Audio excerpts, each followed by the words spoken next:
Welcome, ladies and gentlemen, to Month of Trauma here on Reaction and Review. Tonight, guys, I'm checking out a movie from 1991. That movie is The Class of Nuke High Part 2, Subhumanoid Meltdown. Now, I will say this, I have seen the original Class of Nuke High at least a dozen times. It's one of the few trauma films that so far has been released on Blu-ray. However, though, it is getting harder and harder to find a copy at a, reasonable price. It is still out on Blu-ray, and I would highly recommend it. Now, even though I've seen the first one at least a dozen times, if not, more, I've never had a chance to see any of the sequels, and this month I am going to rectify that problem by watching all three sequels. And of course, it's always best to start with the first sequel and, work onwards from there. I don't know anything about this movie, guys, because even the trailer doesn't really say a whole lot, because the trailer for this is less a proper trailer and more a music video which features the theme song to this movie, which is, mind you, an awesome song, but still, it doesn't really tell us much outside of the fact that this film features subhumanoids who apparently are, I guess, clones or robots or something. You can tell the difference between a human and a subhumanoid because a subhumanoid has a mouth instead of a belly button. That's really all I got out of the music video trailer. I really don't know anything else about this movie. Oh wait, I do know one other thing. Unlike the first and fourth Nuke High films, Part 2 and Part 3 were not directed by Lloyd Kaufman. I do know that Kaufman had a hand in writing this, but I'm not sure, because I believe this film has six writers on it, so I'm not sure exactly how much of this script is going to actually be Lloyd Kaufman's work. So I have no idea what in the hell I am getting into. I'm certainly hoping that it's decent, but then again, that's just because I'd really like all of the Nuke High sequels to be as good, if not at least almost as good as the first film. But the only way, guys, I'm going to find out if this thing is even moderately decent is if I shut up and I push play, and I'm going to do that right now. So, without further ado, it's time to kick back, relax, and check out The Class of Nuke High Part 2, Subhumanoid Meltdown. So, wait a minute, wait. So all of that was a build-up, and now the rest of the film is going to be a flashback to show us how we got to a 50-foot-tall radioactive squirrel wrecking up and destroying the school. Okay, this ought to be kind of interesting. I'm really curious how in the hell we get to that point. This should prove to be interesting. Okay, guys, so we just had a really terrible gene, splicing joke. And as grown fucking worthy as the joke was, it actually kind of works. And now we're seeing a little bit of stop motion animation. My god, that is some really solid stop, motion. Guys, this thing's got some rather decent, special effects. I was not expecting that.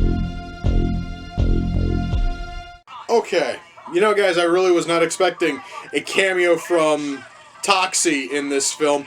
Moreover, I did not really expect it to be that he just kind of storms onto the set and literally interrupts the shoot. That actually was kind of clever and sort of funny. I kind of liked it. Guys, I am able to say this. I really am liking the makeup effects used to show all of the subhumanoid meltdowns. They are done very, very well. But you see, honestly, guys, that honestly is nothing stunning, because Troma has always been good at doing these sorts of really gross, kind of messed up, special effects, but still, really solid stuff here. Well, guys, it only took this film an hour, but now it's finally shown us why the film started with a 40-foot nuclear, squirrel ravaging the power plant / technical college. And honestly, it kind of works, but it also feels a little bit lazy. But frankly, I honestly am not going to question it. I'm just happy that they actually showed us why we had a giant nuclear hamster, or a squirrel rather, ravaging the school. All right, I am just happy that they covered that. Alright guys, and now we are up to the point in the film when they decided to begin the flashback. There's less than 10 minutes left in the movie. And you know what? I really hope that we get some kind of closure here, because I kind of have a feeling that we are leading to a rather cheap, payoff. I am certainly hoping for the ending to be decent. However, though, considering the fact that we have very, very little time left, I can kind of feel disappointment looming overhead. I just can. Well, guys, that was the Class of Nukem High Part 2 Subhumanoid Meltdown. Let's shut that off. Wow. You know, when I started this, I actually said that song was sort of catchy. Now, after hearing it almost non-stop for 95 minutes, I'm kind of sick of it. Anyway, I will touch on that when I touch on music. First of all, I would like to say that, yes, the ending was a colossal letdown. It was just really, really rushed, and it doesn't really feel like it solved anything, especially since the biggest looming, threat at the end of the film, which is the giant 50-foot-tall radioactive squirrel that was basically wreaking tons and tons of havoc, is still there. They didn't bother to actually take care of it outside of just moving it to a different part of, Tromaville. And that literally is, guys, like a last-second joke that they, threw in. Holy shit, where to start with writing beyond the fact that the ending was kind of crap. Okay, I'm going to talk about messages in films, because I honestly, guys, have no problem if a film wants to try to tell a message, something actually that people can take, to heart. The problem I have is when a film insists on preaching, and said preaching sacrifices the story. Now, I'm going to tell you guys right now, a whole lot of trauma films, especially Lloyd Kaufman's trauma films, are loaded with tons and tons of messages against things such as corporations, especially corporate greed, politicians, again, especially political, greed, as well as the horrible evils of things such as, let's see here, nuclear power and plastic fucking surgery.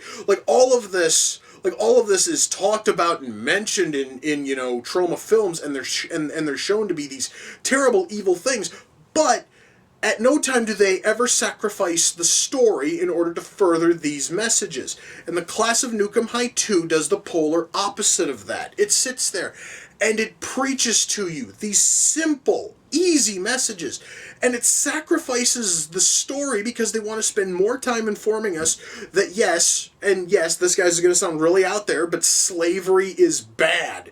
They honestly spend a whole lot of time just hammering that slavery is bad, and corporations suck, and nuclear power is evil, and any kind of genetic experimentation is purely evil. We get those messages almost seemingly run on a loop for 95 minutes. They stop every so often in order to remind us that yes, we do in fact have a story here. Unfortunately, the story itself is kind of flimsy, which is kind of sort of a letdown. I really, guys, wish that I could say more. Oh, I am able to say one other thing. It kind of felt a little bit cheap that they opted to knock off one of the better aspects of the first Class of Nukem High for this one and completely botch it in such a funny way. Because you see, guys, one of the most memorable things about the first Class of Nukem High is the gang that was ruling Tromaville High. And the gang was called the Cretans. And the Cretans used to be Tromaville High's honor role until all of the nuclear energy that leaked in and all the friggin' toxic waste that leaked through from the neighboring power power plant turned all of them into violent, brutish cretins who were basically ruling over the school with a friggin' iron fist. The thing, though, about the cretins is that they were a small group, terrorizing a very large student, body. And in the class of Nukem High 2, we have a similar gang, which are called the Squirrels. The problem is that the Squirrels seem to make up about 90% of the student body, which honestly means that it's this massive gang terrorizing a very small number of students, which doesn't feel as interesting as the rather small team of cretins just completely terrorizing all of Tromaville High. It doesn't really work when you literally make the gang almost the entire student body. So that honestly kind of sort of felt like a little bit of a waste. Our characters here are given no time to be properly fleshed out, and you really are not going to give a shit about a single one of these characters throughout the entire film, because every single time that they possibly come close to starting to flesh out these characters, they're like, nope, we totally have to talk about how slavery is this horrible thing and corporations suck one more time, because we haven't quite bludgeoned the viewer to death with this goddamn message yet. Mind you, guys, now these honestly are proper messages, because you know what? I personally think that corporations suck and that slavery is bad and that friggin' nuclear power is probably not the smartest thing out there. I don't need to be beaten to death with the frickin' message and sacrificing a story that actually could have been interesting if they would have spent time focusing on the story and not on this motherfucking message. It really, guys, is a movie that is let down because it's spending too much goddamn time preaching and not enough time crafting an interesting and awesome story. And really, it feels absolutely disappointing, which kind of sucks. So, yeah, guys, writing here is just a colossal waste, which is kind of a shame because almost everything else in this movie is amazing. All right, acting. I'm going to tell you guys right now that Troma films do not have the highest standard of acting, and even though the acting here is nowhere near as good as what you'd see in let's say Toxic Avenger, or any of the Toxic Avenger films, or say like Nukem High, or Blood-Sucking Freaks, or Surf Nazis Must Die. The acting here is not as good as what's in those, but the acting here is still decent, and everybody's actually putting in some level of effort. The one person who absolutely steals the show in terms of acting is also the person who gets the most screen time, and that is regular Troma actress Lisa Gay. She turns in a fantastic showing here. This is probably some of the best work she's turned in for any Troma film. The problem is that just that the story is so fucking painfully bad that most people are not even going to bother watching it. And that honestly is kind of a pity because, guys, once more, she turns in a fantastic showing, and this is I'm gonna say it again. This honestly is some of the best that Lisa Gay has turned in for any Troma film.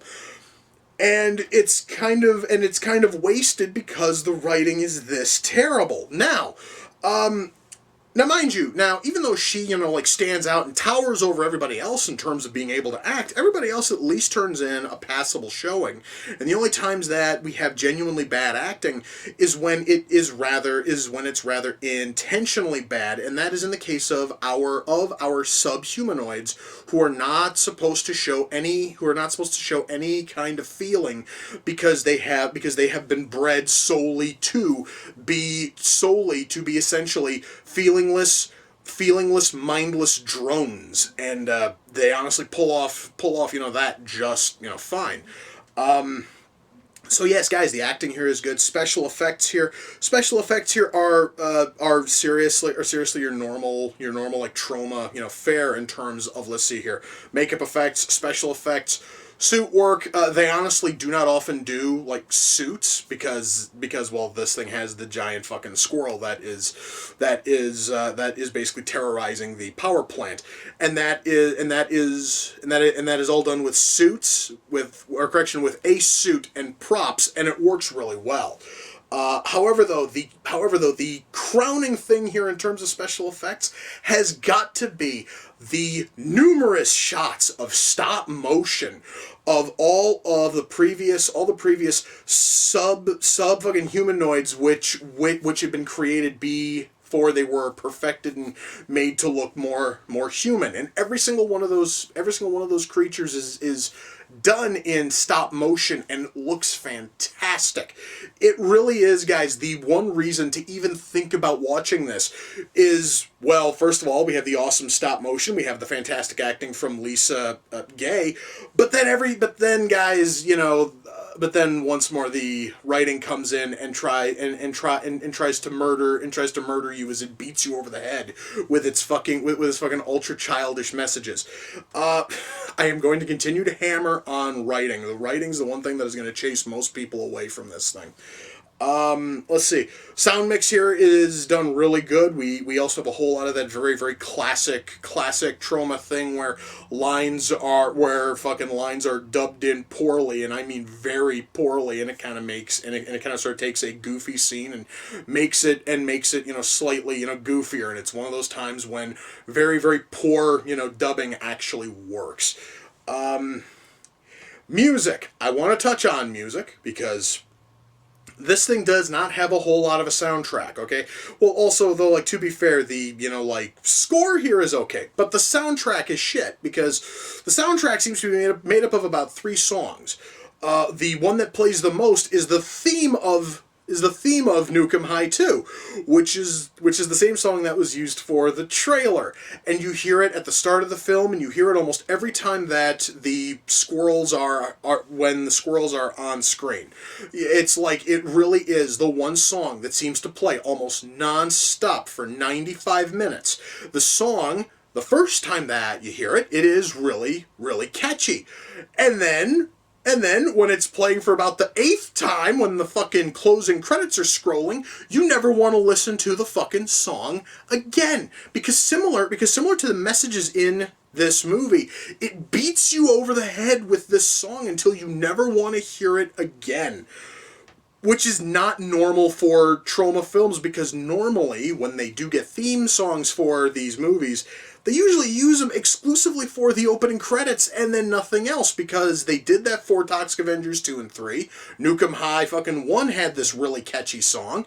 And you only heard... Oh, well, correction. Nuke 'Em High, they actually, though, would use the fucking, opening, riff throughout, the film. However, that is not using, the chorus of the frickin' song, which directly name drops the title every single time you see certain characters on screen. It gets really old really fast. They really should have just stuck to using, the score more and try to focus less on using your, theme song, because you very quickly turn it from catchy to shit over the span of 95 minutes. Ultimately, guys, am I able to recommend the class of Nuke 'Em High 2? No, I really cannot, and that is sort of painful, because, guys, I really wanted to like this, because I loved the first Nuke 'Em High so much, and I wanted the sequels to still at least be entertaining. I was hoping for this thing to kind of sort of rival Toxic Avenger 2 in terms of interesting sequels, and instead we are just absolutely buried under the same message repeated again and again and again. And I've kind of been doing that here as I continue to beat you guys over, the head with the fact that the messages in this goddamn film are hit again and again and again until you're fucking sick and tired of hearing them. And that really is the one big thing that kills this entire movie.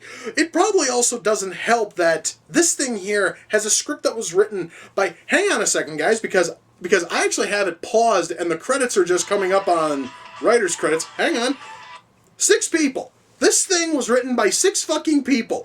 And with those 6 people, they could not forge a decent enough story, and once more insisted on completely murdering the viewer with messages such as corporations are evil and slavery is bad. God damn it all to hell.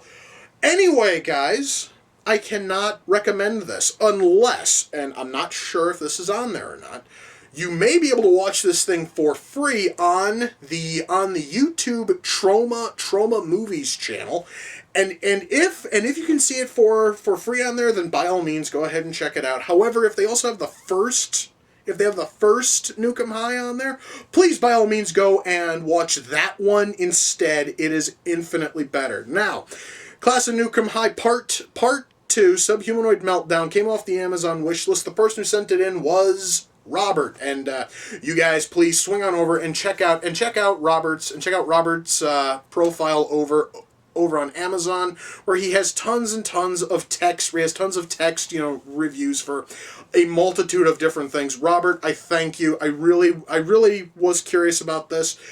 Was certainly hoping for it to be better. However, I honestly though I'm not going to lose sleep over the fact that it sucked. It's just, God damn it, I really wanted it to be better, and it certainly wasn't. Now, I believe it's time I cleansed my palate a little bit. I'm going to go and rewatch the first class of Nuke 'Em High, because you know what, guys? It's probably been about a year since I fucking watched it. I really think I'm due to watch it again. Anyway, guys, with that, we come to the close of another reaction and review. Until next time, ladies and gentlemen, take care, and I will see you all in the near future. Peace.